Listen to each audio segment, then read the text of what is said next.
Welcome along to episode 813 of the Milk Bar. Jason Forrest here with you as ever. And coming up on the show this week, a bit of a music and musical special because we'll be talking to Blood Brothers Mrs. Johnston at the Grand Theatre this week. It is Vivienne Carlisle. We'll be hearing out her take on the role.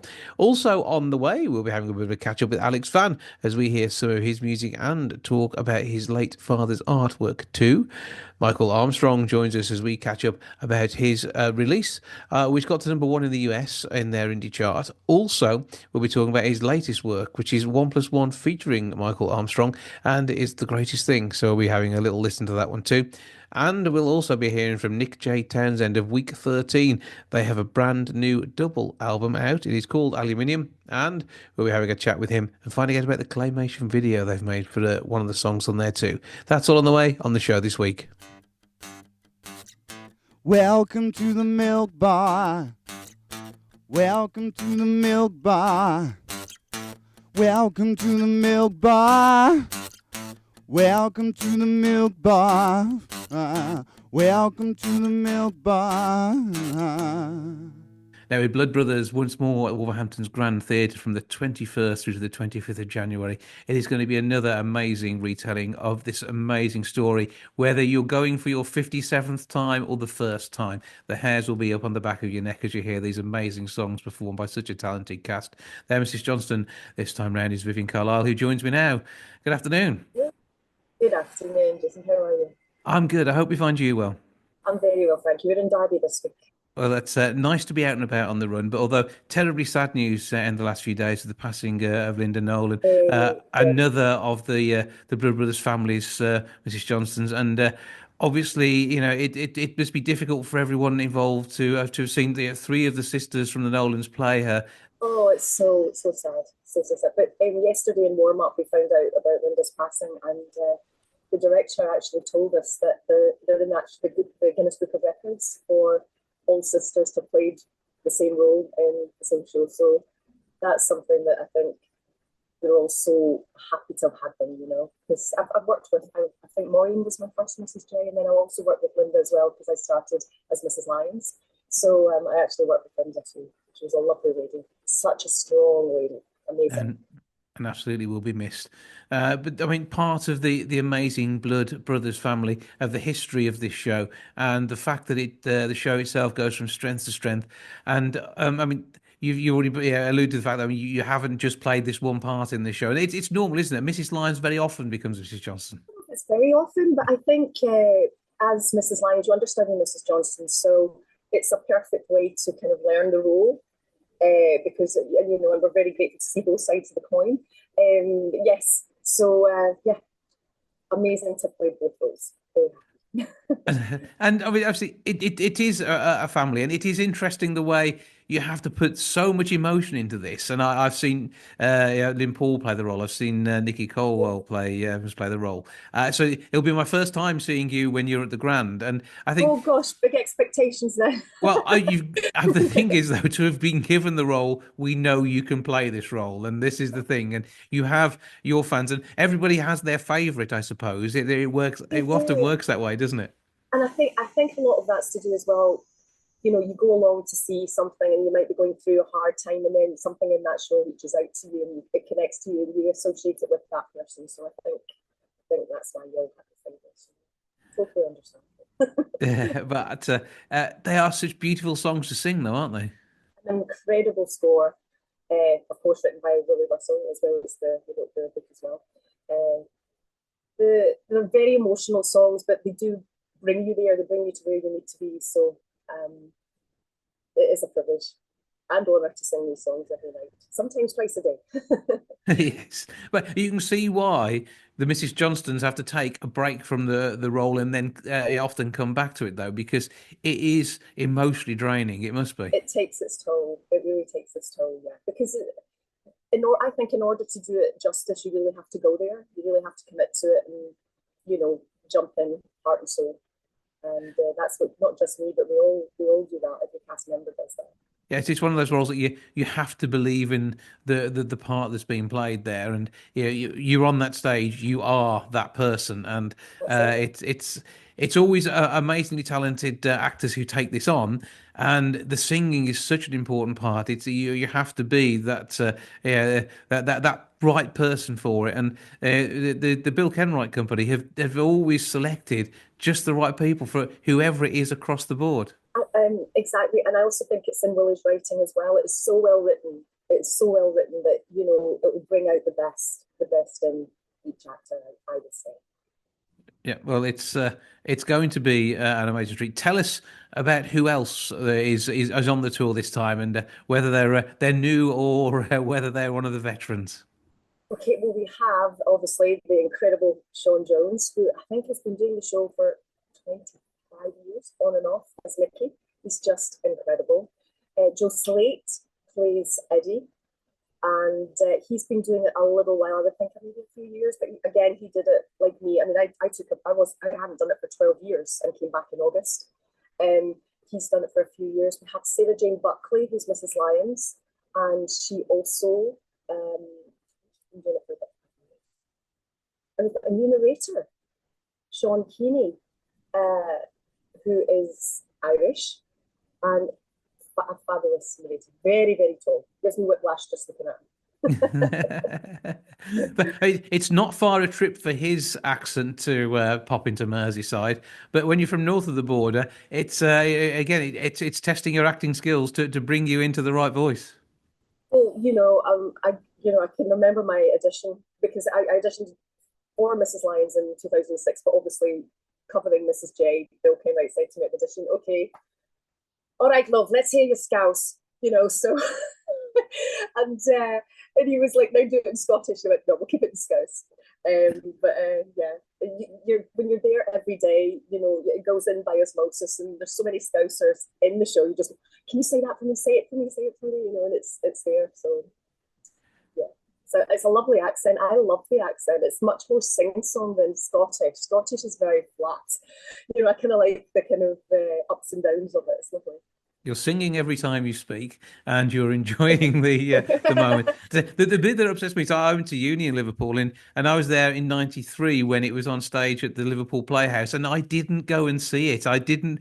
I did. Well, what's that? I don't know what that is, and I just didn't know. And if I'd have known, it'd have been an amazing first introduction to it, even back then.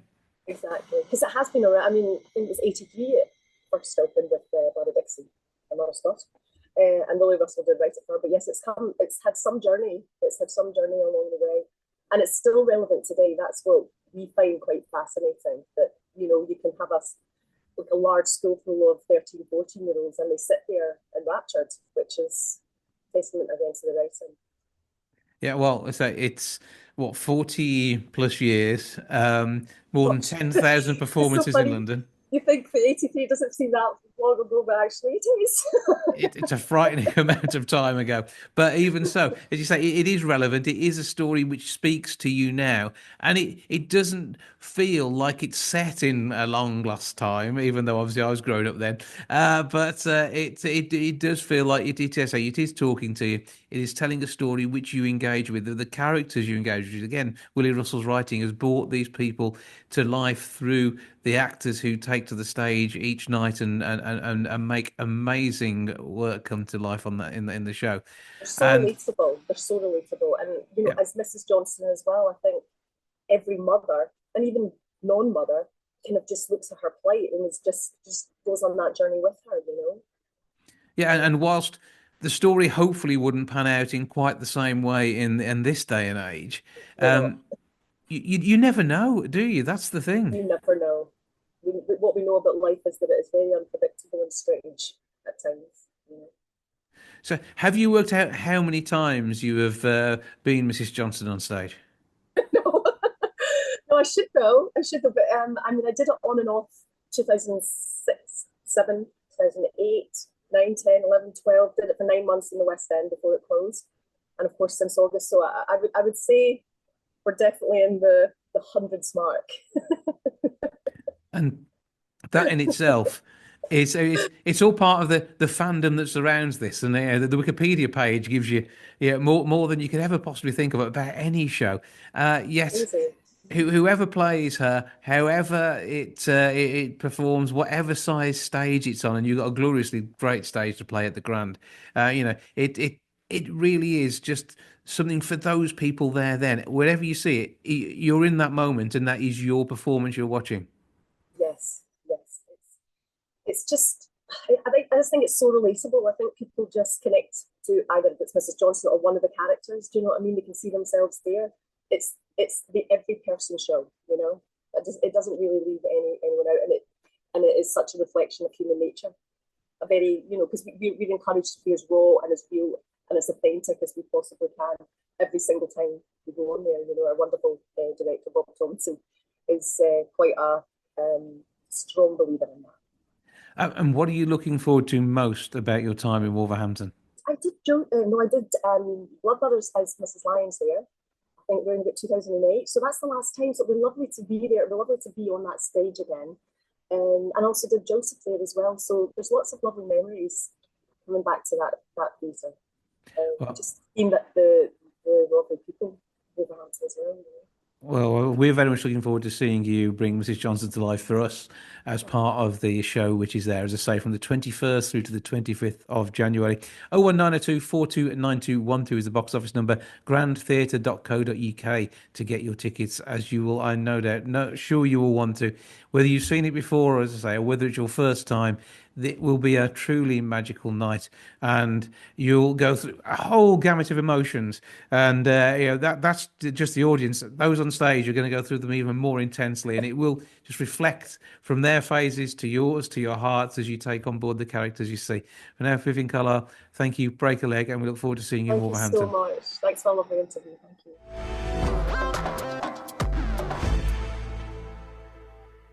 Michael Armstrong is at it again after his #1 hit in the US. He's bringing more music out. Top performer, fantastic fella, and joins me now to let me know what's going on. How you doing, sir? I'm good, Jason. How you doing? I'm very well, thank you. Right, let's start off. Let's reminisce a little bit to begin with, because as much as we know your music is of fine quality, everybody I've ever played your albums and stuff to have always said how wonderful it is.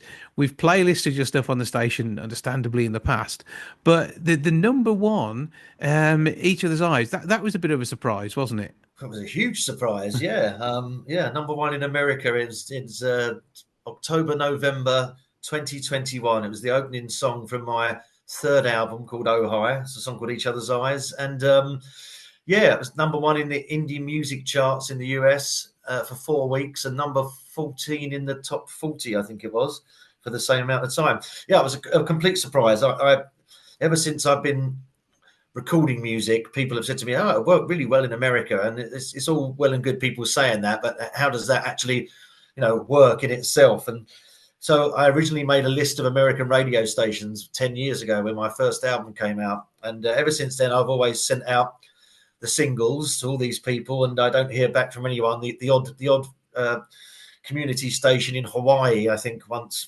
got back to me, but I hadn't really heard anything. But this particular song, someone in New York started playing it, and then his friends started playing it, and before I knew it, it had entered the charts and entered at number 35, and I was absolutely over the moon. And week by week, it went up into the top 20, and then into the top 10. Then it was number 5, and then it was number 2. And I thought, surely this can't happen. And yeah, it went all the way to number 1. That was incredible. It was during lockdown.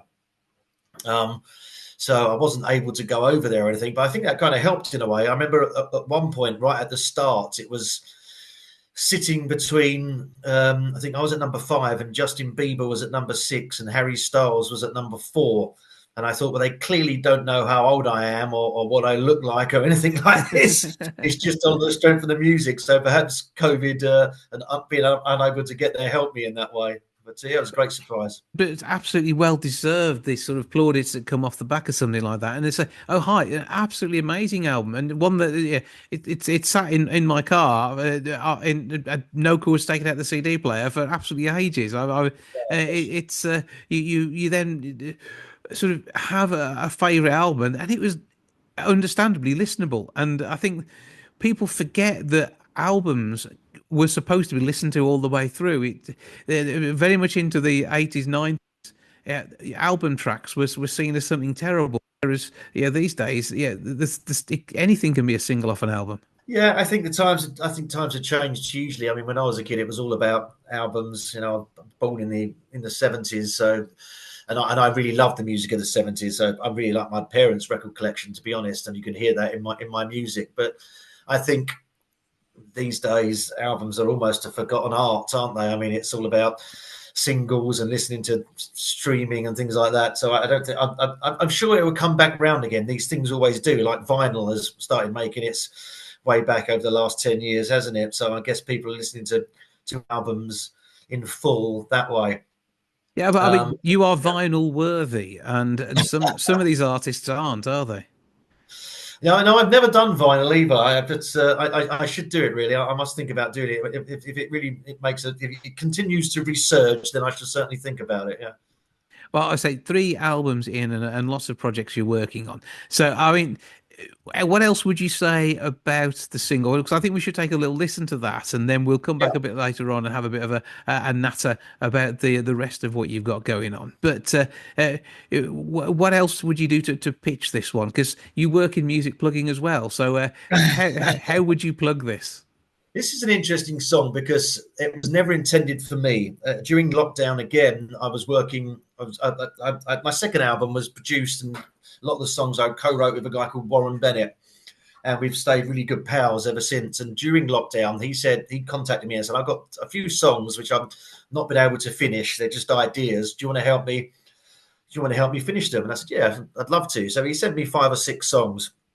And the idea was they weren't for me to sing. They were perhaps for a female singer or a boy band. And the premise of that project was to go write out and out pop songs. You know, nothing clever lyrically, which sometimes I'm guilty of. You know, just out and out simple pop songs, just like they should be. And we finished these 5 or 6 songs, and we both really liked what we'd done. And he said, "I'll send you some more." And he sent me about 60 more. I didn't realize he had quite so many. And so over the course of that lockdown, we ended up writing, I think, 75 songs together. Again, none of them meant for me. And the Greatest Thing was one of those songs. And I had kind of earmarked it for myself, I must be honest, because I thought it had something special about it, and I knew I could sing it well. And so, you know, time rolled on, and we were speaking last year, and we said we really must do something with one of these songs. Well, you know, with these songs. And I said, well, let's do The Greatest Thing. I'd love to sing it. And so here it is. So that's why it's a very uplifting, positive, out and out pop song. It's just a love song, and I think it's come out really well.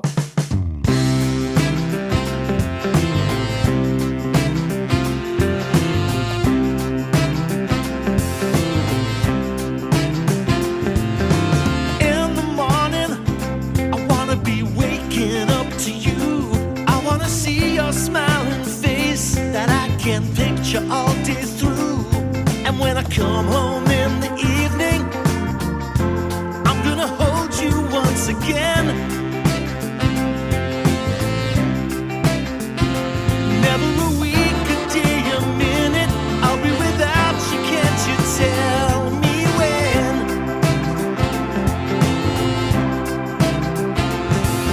Stop your thinking, I don't want the time to run away. I'll be a slave to your desire. I'll go on my knees and pray. I'd do anything you ask me. Just tell me and it's done. I'm like a fool with no direction. I'm like a man that's on the run. Come on now, baby. We both believe it's true. I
So that is the greatest thing. Michael, 1+1, it's almost a pseudonym. What's going on there? Yeah, 1+1 is essentially Warren and I. We didn't want to release it as just a Michael Armstrong track because it's perhaps not, as I mentioned before, it's perhaps not relevant of the singer-songwritery kind of thing that I do, although Each Other's Eyes, the other song you played, is again a simple love song. So but it's very much Warren and I. So rather than just Michael Armstrong, we thought we'd call it 1+1.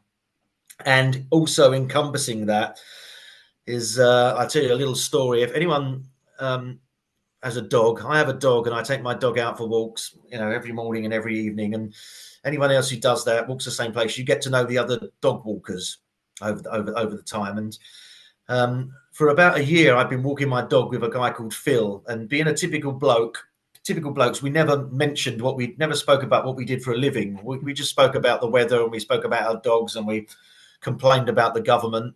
And after about a year, Phil found something online or saw something and said to me, "Are you the Michael Armstrong, the singer?" And I said, "Yeah." He said, "Oh, I've been listening to your stuff. It's really good." He said, "I'm Phil Mulford, the bass player."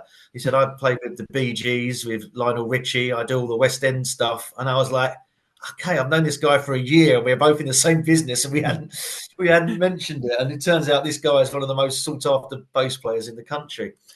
And he was doing a festival, and he said, "Do you want to come and sing a few songs with us?" "I'd love to." And I went, and this band that I sang with were just incredible. And they all turned out that the drummer played with Ed Sheeran and the keyboard player with Van Morrison. They were the cream of Britain's kind of session musicians. And so he said, "Should we play the local pub as well?" And so we turned up, this group of amazing musicians, and we blew everyone away. So we've done that a few times. And when we started recording this song, Warren and I just said, "I've got a great band to record this." So I spoke to the guys, and they all agreed to play on it. So 1+1 is kind of it's a bit like a Donald Fagen and a Walter Becker, Steely Dan. Warren and I are the Donald and the Walter. And then we've got these incredible session musicians playing on our music, and I think it's that adds a lot to super group. Come on, Michael! It is a super. It's a super group. That's what it is. It's the new super group, the new Travelling Wilburys. Well, it's absolutely fantastic, and I mean, with your music, I mean, because you work in the industry, as a performer, you performed with all sorts of people. I mean, you've even worked alongside the likes of Cliff Richard. You've been Cliff Richard's warm-up man at times as well, haven't you? I have, yeah. I've that was one of the first things I had to do. Really, I remember that was I think it was Good Morning Britain. Cliff was due to go on there, and he was doing a duet with Frida Payne from an album he had, Soulicious. And I was with Lisa, my manager at the time, who looked after Cliff, and we got the call saying he was stuck in traffic and therefore couldn't do the rehearsals.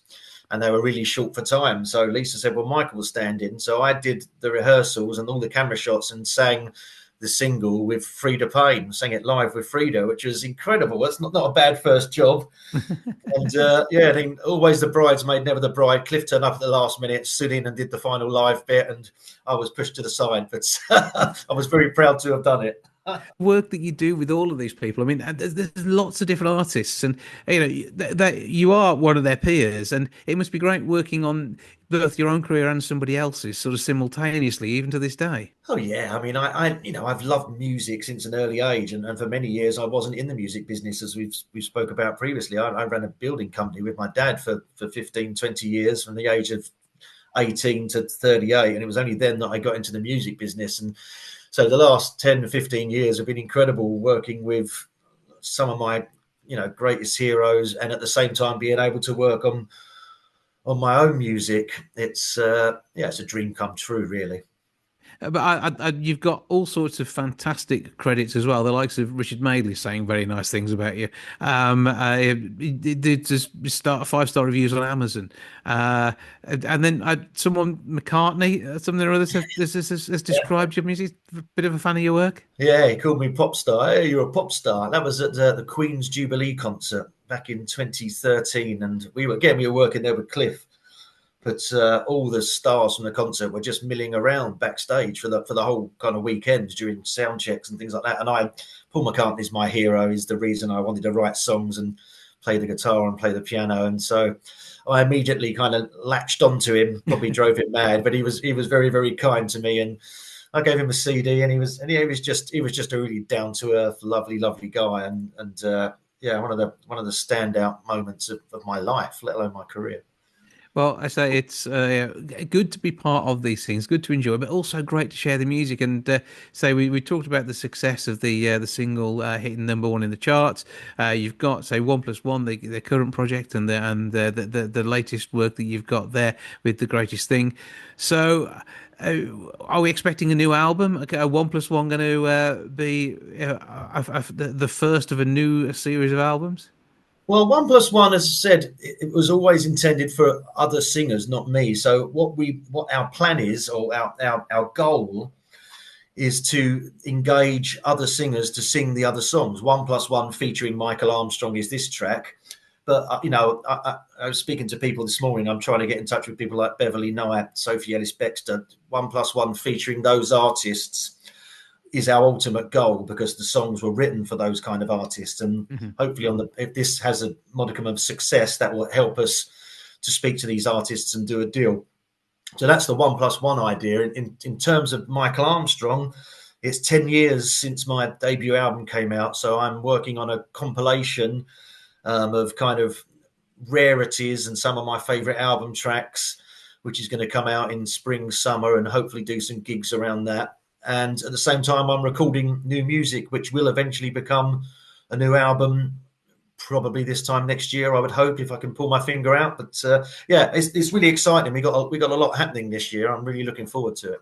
Well, we'll definitely expect to see each other's eyes on that, as it's #1 in the US. So that's got to be on any compilation, hasn't it? So it'll get another airing there, and justified so as well. We're going to give it a play now. But where do people get hold of all the current tracks, including the Greatest Thing? The Greatest Thing is available on all the usual download places, Amazon, iTunes. If you want to stream, I'd rather you didn't, but you can go to Spotify. It's on there.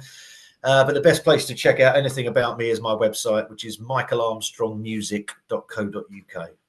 Do check out the details. Look for the socials too. There's stuff on that way too. And there'll be links from on there. But for now, Michael Armstrong, always good to speak to you. Thank you for joining us. And I look forward to talking again when that compilation is out later on this year. Thanks, Jason. You too.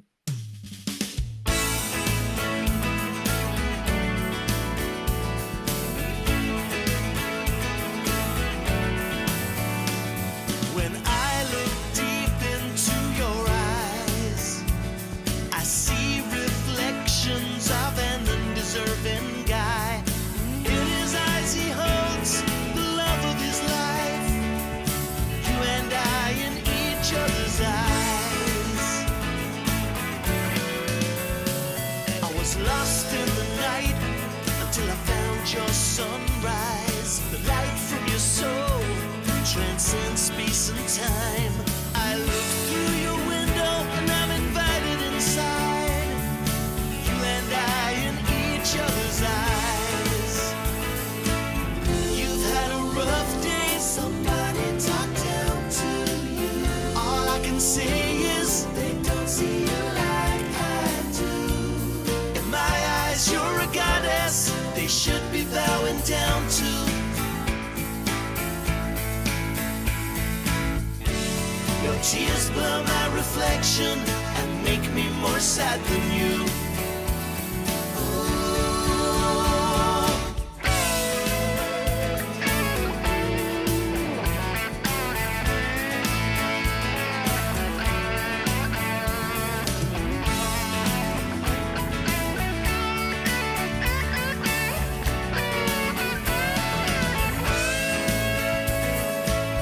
You've had a tough day, somebody talk down to you. All I can say is they don't see you like I do. In my eyes you're a goddess they should be bowing down to.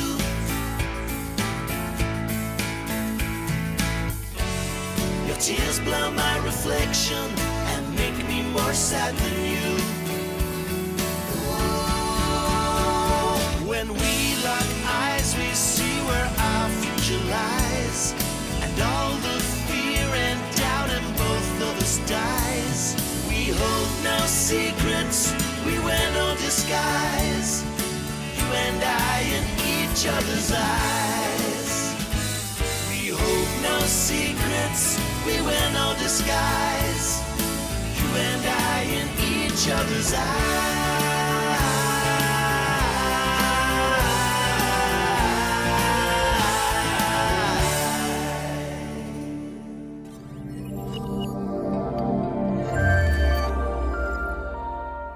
It is always a pleasure having a catch up with Alex Vann. We need to do it in real life at some point because we've only spoke virtually since probably lockdown and before. However, he's here with me for a natter. How are you, sir? I'm great, thank you. I'm fantastic. Good stuff.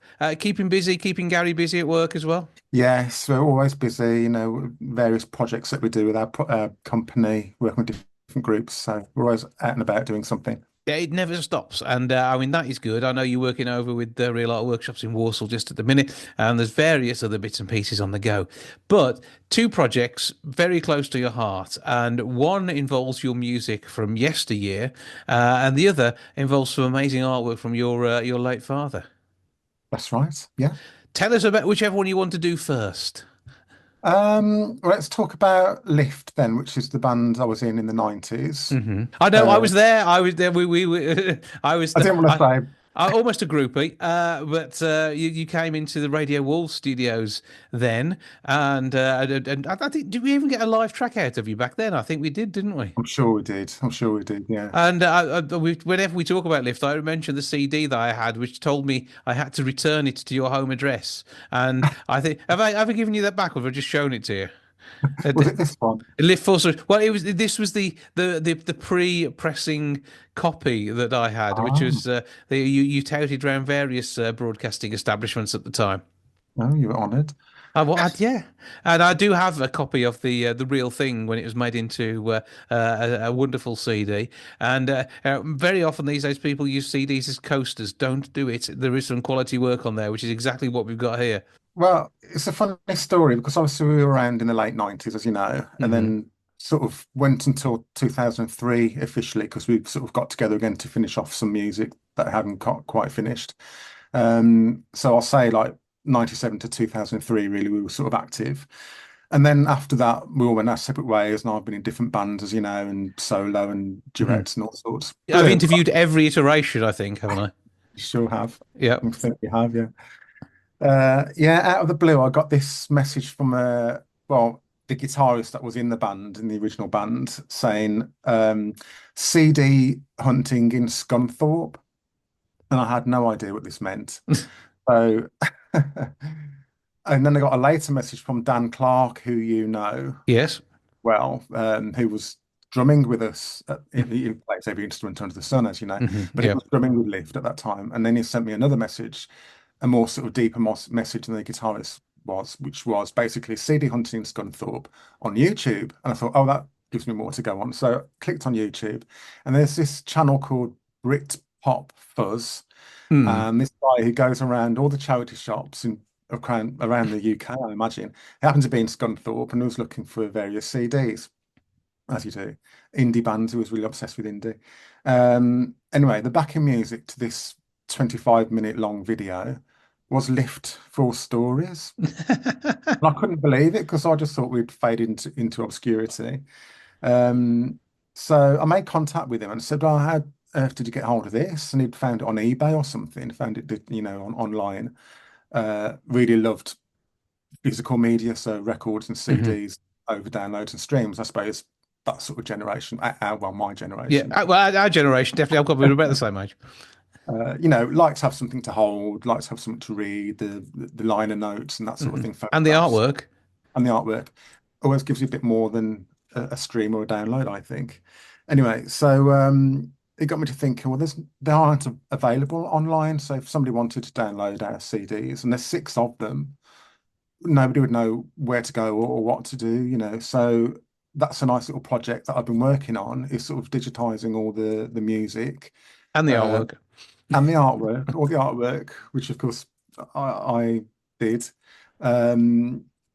So all the graphics for them is uploaded as well. So you can go to my Bandcamp site and download all the CDs now, all the audio and all the lyrics, and all the artwork as well. And then I've set up this Facebook page alongside that, which is kind of like going through the archives, really. And Does sort of, this mean I've got to try and find the interview we did in 1997?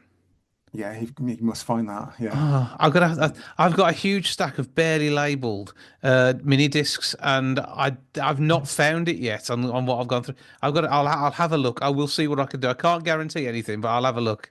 Have a look, yeah. So we'd like to build up this sort of archive, really, of the music and the artwork. Newsletters that we did as well. We used to do these funny little newsletters. We pretended they were sponsored by Ginsters. I have no idea why. And then there was always something about Alf from Home and Away as well in each issue. Again, I have no idea why. Just a bit of fun.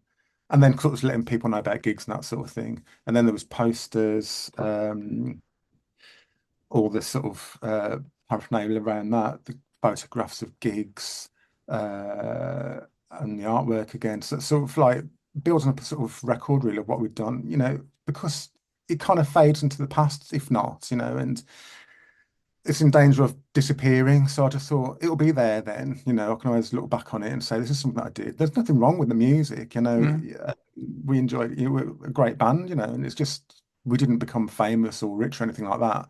It was just four lads having a whale of a time, and going around. We gigged in London, all that sort of stuff. So we did a fair bit, but of course, life moves on, and you have a family and you get jobs and that sort of thing, and you can tend to forget about what you did in your youth, and this, the camaraderie that you had. But another funny story is going back to 2018. Dan really was instrumental in this, that Campo Viejo wines were doing some promotional stuff around their brand. Yeah. And linking it to Guardian, the Guardian newspaper, or Guardian Labs, the online version, and wanting to recreate, contacting different people to recreate a photograph from the past. So it turned out Dan was, knew the producer of this program or something, and thought it'd be a good idea for us to recreate the album cover of the Lift, the debut EP, which is this picture here on the bouncy castle. Okay, So, yeah, I remember the Bounty Castle pic. yeah, and that's me, look, with hair. That was a fantastic hairstyle, yeah. Even I had hair back then. Everyone had hair in the 90s. So that's the four of us, obviously. So that's exactly what we did. So nearly 25 years later, we hired a bouncy castle in the back of Dan's back garden. The television crew came up and we sort of recreated that photograph. We were all wearing the same clothes as well. They tried to, well, not the same clothes, but they'd sort of tried to match the clothes that we were wearing.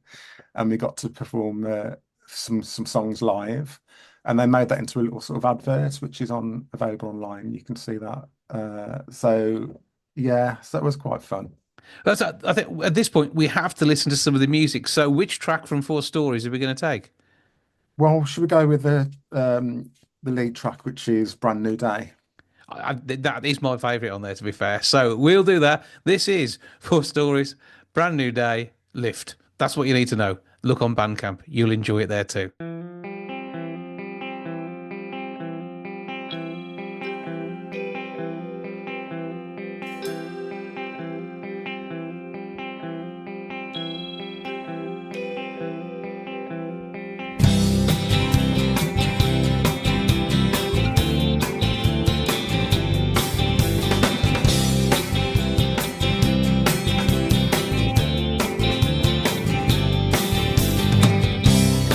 I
So, Alex, I mean, that was absolutely fantastic. That reminds us of our happy days back in the day. And is there more on this? Or what are all the web addresses and everything for that one? It will be my Bandcamp site, so it always starts with well, my name. It will be so which is Alex Vann, Two ends. VANN, two ends. Dot Bandcamp, which is all one word. .com. Okay, we can check out the details there. But I mean, this project you're working with your dad's artwork as well. I mean, absolutely phenomenal. I mean, art obviously runs in the family. Yeah, it certainly does. My sister is an amazing oil painter, and she paints on different media as well. But her oil paintings are phenomenal. And I do portraits, mainly sort of pencil drawings, but also bits of painting as well. And then I set up this company, Real Arts Workshops, sort of on the back of that, really. It's a little while since your dad passed away. Because how long is it now? It's just over a year. So he Hmm. passed December 23. And when you come to look through the belongings of your parents, I've sadly had to do both of my parents' belongings, and I mean, to be fair, I found an awful lot of artwork there. From work that both mom and dad did back in the day, and it gives you a link to the past, and you remember when they did it, when you first saw it, and sometimes you look and you think. No, they didn't do that one, did they? And it's just stuff that it just sort of turns up, and I mean, how much artwork have you been able to locate? There must be, well, there's in excess of 200. I was saying when we were communicating before that there's about 200, and then I've just found another folder. Hmm. And unbeknownst to me, that in every sleeve in this folder, I thought it was just one artwork. There's about 10 or 20 behind the first one. So that's probably going to go up to about 300, I reckon. 300 sort of original artworks that my father did. And like you say, it's a connection to your parents, isn't it? It's that physical Hmm. thing you hold in your hand and sort of look on and reminisce. And Max Van is his name, and Max, yeah. uh, His and name was John Maxwell, but he preferred Max. that's what he. That was what the family called him as well. Apart from you, obviously, you called him Dad, but is that what the family called him? Well, we just called him Dad, obviously, but everyone, all his colleagues. So just explain. So Dad was a teacher. So the Hmm. majority of his working life, he was a school teacher. Taught history was his main subject, although he also knew a lot about different languages. He was fluent in German, for example, and knew a bit of Russian. One of those polymaths. I think that you can have a lot of different skills. Yeah. Um, so when we had the funeral, obviously to be official, the celebrant was saying John, but some of his colleagues came, some of his ex-colleagues from Tividale Comp, which is where he spent most of his working life, and they were saying it's so strange to hear people talking about John because we all knew him as Max. And I think as well, because another thing that he did, not just being a talented artist and a teacher, he actually drove a bus as well. So he passed his public service vehicle license and drove the Black Country Tours bus. So Wow. he was at the start of that company, which was obviously some people remember there was a bar on board this bus, Hmm. and actually the first bus had a upright piano on it as well. I remember you tinkling away to, and I served behind the bar as well some nights. Um, yeah, that was great fun. So he drove this bus as well. When he retired from teaching, I think he did a lot more sort of the things that he liked, he wanted to do, in sort of younger life, like driving a bus and also artwork. So he became like a part-time commercial artist as well. Hmm. The entrepreneur Richard James, who started the beer bus company, had different businesses as well. He was a chef, so he did a whole lot of work around faggots and pays, and had restaurants called Grauty Dick's. I know the For ones. Yep. Yeah. So Dad was doing a lot of the promotional work for that. You see, if they needed a poster, he'd do the graphic design for that and lettering. And he also did caricatures. So these feature on some of the Black Country work that he'd done, but Hmm. also when he was teaching, if colleagues were leaving school, he'd do them like a little leaving caricature, sort of a great escape type thing. And And this was the reason some of them left was just to get the caricature, I'm sure. I'm sure it was actually. I mean, I've got a few examples here I could show you if you like. just to give you a sense of the detail that he would go into. Hmm. He created all his own worksheets for the students. It wasn't like it is in our day now, where we can just go Just onto the internet download and it. go. He would hand create it, and I remember this quite clear. Dad sort of working late into the evening, late into the nights, really doing these hand-drawn worksheets. A lot of them, very visual, but full of text as well, full of information. Would you like to see some? Go on, yeah. So this is an example all about Little Bighorn. And that is So beautiful artwork there. And I mean, what you're looking at is textbook quality work, which was something he did to, Gestetner probably out to the students. yes, that's right. So he reproduced those. They got made into slides as well, so you could Hmm. project it onto OHP or whatever it was they used. It wasn't.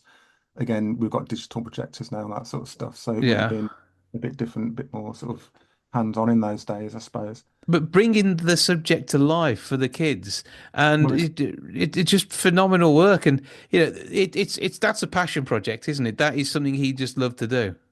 this is the point, you see. So when he passed away, and there's a Tividale Comp Facebook group.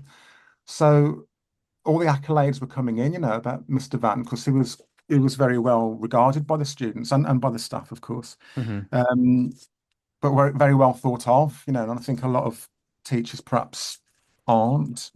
It's a job these Um, days, very often, isn't it? Sometimes. yeah, so this sort of This stuff is is deep. clearly more than that. Oh, and that is beautiful. I mean, you're looking there at, yeah, bringing another country to life for the kids with the tour of France, pretty much in just that one sheet. The facts and figures that go there, copperplate handwriting as well, and a beautifully diagrammed piece of paper that really would have made that lesson something they would go home and talk about. And this is what they were saying, and people were saying they've got a love of history now just through my dad's teaching, which is a great legacy. You So, know, so what happens with this artwork now, though? Because this is it going to be brought to life in a book form or a display, an exhibition? You must be doing something with it. at the moment, I'm concentrating on an Instagram account. I might do a Facebook page as well. So um, I guess it's mainly like a family project at the moment. So we're sharing amongst ourselves because there's some stuff here that I haven't seen before. Hmm. And the same, I've got three siblings. So we're sort of enjoying sharing dad's work at the moment. It's like another connection to him and to mum as well, because obviously, as you know, sorting out possessions and things, we've come across a load of letters that they were writing to one another before they were married. So I'm Hmm. learning more about my parents through those as well and sort of piecing things together Yeah. about their life before us, sort of thing, which is really intriguing, and Dad was very much an adventurer. He was situated in Lichfield, I think, at the start of his teaching career, Hmm. or before he started teaching. Even he was in the army. He volunteered for national service at a time when he did. It wasn't mandatory. A lot of young men would have decided not to do it, but he wanted to, and he was quickly promoted to sergeant. Where he met my mum, who was working in the NAFI shop, sort of the army shop. She was stationed in Bury St Edmunds. It's a good job he Uh, did then. We wouldn't have you and your artwork otherwise. I know, but they were obviously quite committed to one another because his letters are wonderful, and it's not like nowadays you do a text or an email or whatever. Hmm. These are handwritten on paper again, which is something that's tangible. Yeah. And we are 60 years later, still able to read them. Will we be able to say that about emails in 60 years' time? I'm not sure. Yeah, well, you did. And so many people pour so much into Facebook and Messenger and whatever else. Yes, you own the copyright, but somebody else owns the storage, and at some point that will go off potentially. Well, exactly. It's all transient, Yeah, really, isn't I, it? I I have all my family photos and everything backed up on three different servers. Yeah, we got Apple, OneDrive, and Google, in the hope that's going to be a secure place for me to have them, as well as hard drives scattered around the family. You don't know what's going to happen next. Exactly. You never know, do you? Uh, Um, but it's an so yeah, amazing collection. that's the starting point. I think we'll share them digitally at first, but I think the idea of a book is really appealing. Some sort of exhibition as well. There's enough work here, but obviously finding a venue and whatever. I mean, Hmm. another thing we did was this tea towel, a Black Country tea towel. And it's that again, fantastic work, great artwork, great comedy, and immortalised forever. And where was that sold? The Black Country Museum. So, according to Dad, this was one of the first tea towels ever to be sold in the Black Country Museum. And they've done lots of great things since, Yeah. continuing in that fantastic tradition that he started. And this was organised by the Black Country Society, this one. So there is, his name on there, Max Vann. That's the name he sort of preferred to be his sort of, The professional name. Yeah, exactly. And then printed by this company. I think this was a colleague actually from his school. So it was like a screen printing company doing T-shirts and this sort of thing. And again, my dad sort of worked quite a lot. They started part-time, I think, while they were both still teaching. But then they used to do these sorts of projects together. It's fantastic. And the last Black Country Supper. So lots of little pieces that emulate so many things. Not only amazing memories of the family, but look at amazing pieces of artwork. So where are you sharing all of that? Instagram at the moment. Under what name? Max Vann, which is one word, 2 N's again, _art. Max Vann Art. So that's what we're looking for. Max Vann, 2 N's, _art. Have a look at this amazing collection. As I say, this is something which I think you need to see in real life. Put it behind glass and everybody enjoy it in a fantastic exhibition. That sounds like a brilliant way of doing it. Well, the legacy continues, as in both the case of your dad and the music from Lift. Keep up the good work. AlexVann.net, 2 N's in Van as ever, and follow what's going on there with the links and the Bandcamp and everything else that's happening. I've got my new one on there as well. Which okay, you've got to give a plug. You Shine, that is there too. It's not all the past, still. Okay, well, let's take a track off You Shine now. What we're going to listen to? Oh, put me on the spot now. Let's go with Let Love Out, Let Love In. We'll do that. Alex Vann, always a pleasure to speak to you. Thank you for joining us. Keep up the good work. Keep up the family the name and sharing the work that your dad did. And we look forward to that turning into exhibition. And I'll join you down there. We'll have a cup of tea, enjoy the exhibition, and we'll have a natural camera down there too. That'd be good. Well, thank you for letting me talk about it. I appreciate it.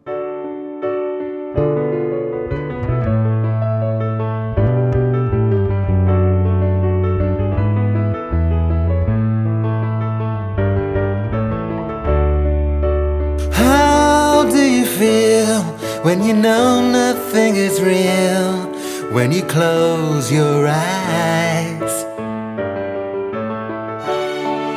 and how can you see when you no longer believe, when you're full of doubt?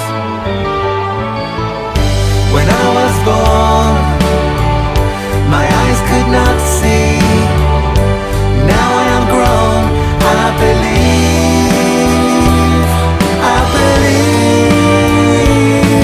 that when you let love out, you let love in. Won't you let love in? How can you grow when you've got nowhere to go, when you're lost at sea?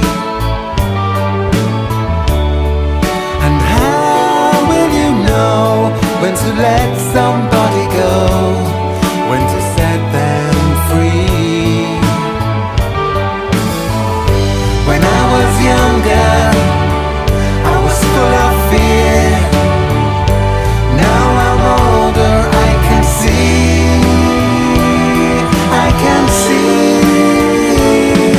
that when you let love out, you let love in.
Week 13 have a brand new double album and an amazing video to run alongside one of their tracks.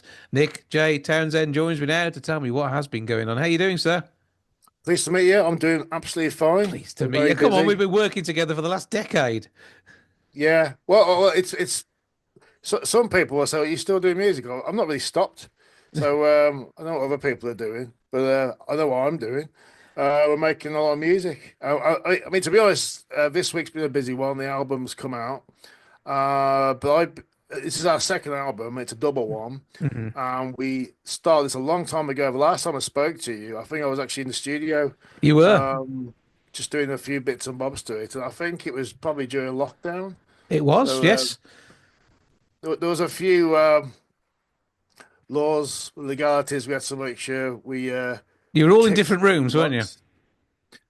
Allegedly, Yes. the video evidence you have shows at least two people in there, but they were very, very well protected people. Me and my engineer. Yes. But yeah, we last time you saw us, we were doing the some of the recording, and obviously there's all the mastering. This is a high quality album, and the thing is, we spent a lot of time on the songwriting.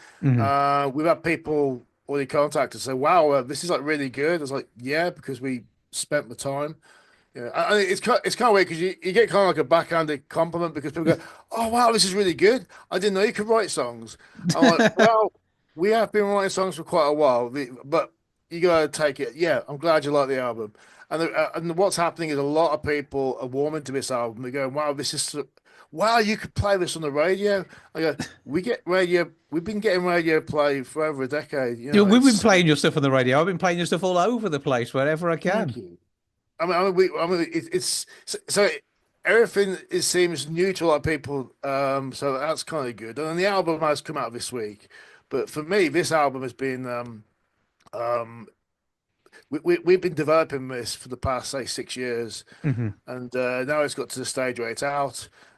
We had a music video which we released to us. It's promoting one song, but it's technically promoting the whole double album because I can't invest the time making a music video for every single song. And these days, people kind of go, "We want content." So, well, you got a 14 track album, and I could get a dart, throw it to any one of those songs, go Hip Dip Sky Blue. It's high quality. The songs are commercial. There's no swearing.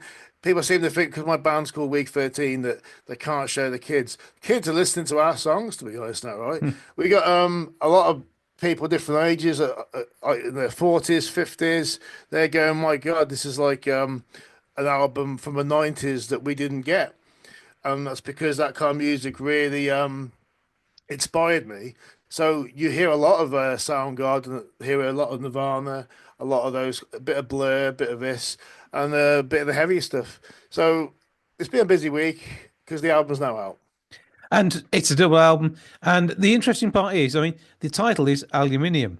However, your American fans, and you've got a hell of a lot of them, particularly due to a certain book a few years back, they are going to be mispronouncing your album. So it's got two titles, but depending on where in the world you are. Oh, aluminum. Yeah. Well, it's either aluminum or aluminium, and as long as they spell it correctly, they should find it. But yeah, it's I suppose a double meaning to different people. It's a type of metal. Yeah, because what is Week 13? Are you a rock band? Are you a metal band? Are you grunge? Are you punk? It's like, well, we're aluminium. Yeah, so it's like we've created our own term, but that's the title of the album. There's other reasons why it's called Aluminium. No more, it's a good name. And you're infinitely reusable. You will turn up in every single format. Yeah, and also it's the same. It's the 13th element, the periodic table. It begins with A. That's nice. Starts right at the bottom. It's also it's actually the metal they use to protect astronauts when they send them into space. Yeah. But apparently it's not very good at protecting people from radiation, which is highly surprising. Well, it's a highly reactive metal, but yes, it actually creates radiation. it's stable within the environment though because it gets a coating on the outside. So we think of that as your fan base, I think, don't we? So That's a surrounded lovely by way fans. of dressing our fan base. Yeah, coated in aluminium. Well, they certainly will be because they're going to be loving the album, so they will definitely be enjoying this. And it's the concept of Week 13 is one that is malleable too. So I think that's nice. And you always described the different genres that you could easily be pigeonholed into with each of your different songs. Yeah. So, is there a tour? What's going on? I mean, we will take a track from the album and the video too. So, tick all those boxes for me. What's happening there? Well, we're going to play a few shows in the Midlands, start off with that, and we'll take it from there, to be honest. Because, I mean, we've been busy writing, producing, all this kind of stuff, and then we got to go and take it out. We're going to start off in Dudley, play at the Foundry on March 14th. I'm actually starting from there, really, because just nice to sort of play in your sort of local region. And then we'll probably take it to a few different places. Because what normally happens is as soon as we start doing shows, we get bookings offered to us. So tours kind of work themselves out really because I ain't blowing my own trumpet, but what happens as soon as you do one gig, you get probably three offered to you. So you've got to have some dates spare just so you can make sure you can or can't accept those dates. So the video Unpopular, that is the track, isn't it? Yeah, that's the one. Have you seen it yet? I haven't yet, and I'm looking forward to enjoying it in a moment's time. But it's like this 4 years work into this. You know what you were doing when you put this together, and it's that sort of level and attention to detail that is just so you and the rest of the gang. Well, this in particular, we've had a lot of people see the video, and really, without the song, there is no video. But the thing is, if you're going to do a video, do a good one. And this particular, we've had people with previous releases say that's the best video you'll ever do, and then we've released this one. And they go, all right, this is not only is this better, this is probably the best music video I've ever seen. So we're going to obviously make more music videos in future, but you got to kind of wonder like, how far can we go? But really, the idea of a video is to promote the song.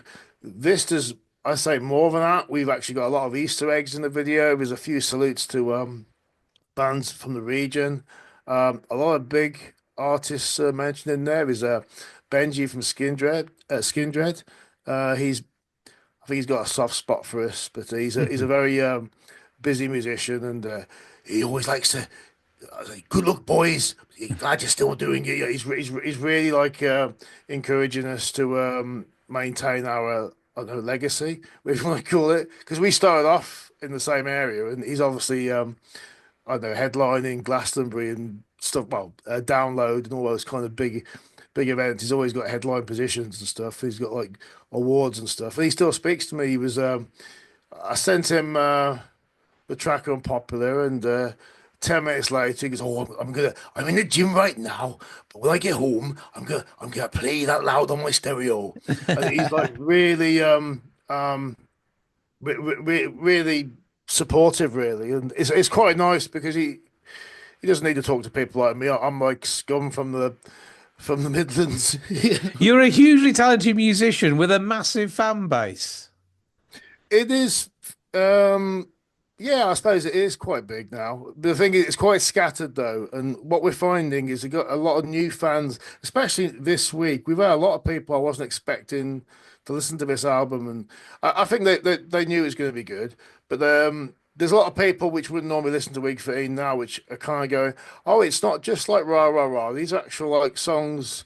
Like all my favorite artists. He was like, "Yeah, well, hopefully we'll be one of your favorite artists." Well, Yeah. but even in your heavier times, you're always melodic. There's always a song in there, isn't there? I think that's that's you. Well, I grew up with melody, so it's like you can't really shake it. I mean, some people say, "What kind of influences are you into?" And they're probably expecting me to say things like Slayer and death metal. Oh, yeah, I listen to those things, but I grew up with a lot of Elton John. So when I hear if I say to someone about my taste in albums, it's probably widely different. I go, "Oh, I like the Too Low for Zero album, Yellow Brick Road," and things like that. Frampton Comes Alive. You know what I mean? I listen to a lot of Eric Clapton, a lot of Jimi Hendrix, a lot of a lot of earlier artists, as well as a lot of 80s music like Depeche Mode, and a lot of heavy bands like Carcass. So really, you can kind of work out where I'm coming from musically if you're just like a music fan and got a broad taste in most genres of music, really. You'll cater to anybody purely in one album, 14 tracks, amazing music, double album, and you're on CD at the moment and download. Is this going to be vinyl too? I'm actually going to do the vinyl thing. Yeah, I'll have to see how well the album does, and if it warrants it, we'll get a vinyl release. But I do take my career seriously, and when I see people make mistakes, I tend not to sort of follow that trend. And I know a lot of people which spent thousands of pounds getting vinyl, and those vinyls are still in their house, and it goes, oh my god, we spent like 10 grand on this, and there's only 3 people that want this. And I'm not having a dig at vinyl players, but I would rather invest. If you're going to be an independent artist, you invest in money in yourself and as a business, because your band is a brand. So my solution to this is, if the album gets very popular, especially our track, which is called Unpopular, if it gets popular, we will warrant a vinyl release. But I'd rather just see how well the album does first, before I start investing huge amounts of money on vinyl and toys and things like that. We already need the Week 13 action figures. Everybody will want to. Yeah, I can see you as a Funko Pop, to be fair. I know you haven't seen the music video yet, but that has been addressed. Okay. Because we have the Week 13 cinematic universe. And when you see the video, that box is thoroughly ticked, and people are probably waiting for merch. I think that's going to happen fairly soon. Okay, we'll look forward to that. We'll enjoy the song. We're going to take Unpopular with its video. Give us all the details on where we find the whole album. Get our copy to stick on in the car. Well, you need one for the car. You need one for the. Well, actually, you could probably have one of the double album in the car and the other one in the hi-fi at home, and then swap them over periodically. It's probably best to play one at a time. But yeah. Aluminium. It's the second album by Week 13. It's out on all streaming services for download. CD is available, but we're being a little bit strict this time. If you want the CD, you're going to have to come into the real world and come and see us live. That's the rules. I think that's well worth doing. That we will have people there. This is going to happen. Well, have an amazing we support time. live music, you see, so we're thinking, let's actually make it more interesting. I like gambling. If you want this album that bad, you can come to the gig. Well, it starts off in Dudley. The date in Dudley was in March? March 14th. That's the Oldie Foundry. Okay, the real thing then. And the album, and have an amazing night. Well, have a brilliant time out on the road. You thoroughly deserve all of this to be a multi-international best-selling album. It's give us a couple of weeks. Yeah, but by the end of February, it's got to have hit the top of the charts. Unpopular is going to do amazing things. Fingers crossed with the downloads and that music video, it can make that happen. For now, Nick J Townsend, thank you for joining us. Thank you.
That's your lot for this week. Thank you so much for joining me. Back with episode 814 next week. I'll see you then. Ta-ra for now. Goodbye from the milk bar.